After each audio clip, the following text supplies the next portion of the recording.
अमरीकी कौमी सलामती के मशीर जैक सुलिवन सऊदी अरब पहुँच गए। वली अहद मोहम्मद बिन सलमान से मुलाकात इलाकाई सूरत हाल और दो तरफा ताल्लुकात पर किया गया। दोनों ममालिक के दरमियान स्ट्रेटेजिक ताल्लुकात का जायजा लिया गया। मुलाकात में मुख्तलिफ शोबों में ताल्लुकात को मजीद वसअत देने पर इत्तफाक किया गया।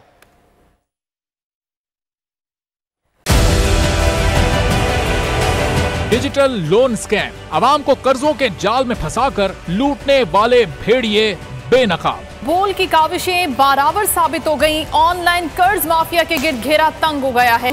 बोल ने दिया अपने अवाम का साथ, उठाई इस स्कैम के खिलाफ आवाज। बोल की डिजिटल लोन स्कैम के खिलाफ आगाही मुहिम की सबसे बड़ी ट्रांसमिशन 59% अवाम ने देखी अपनी स्क्रीन पर, क्योंकि बोल है पाकिस्तान का नंबर 1 न्यूज चैनल।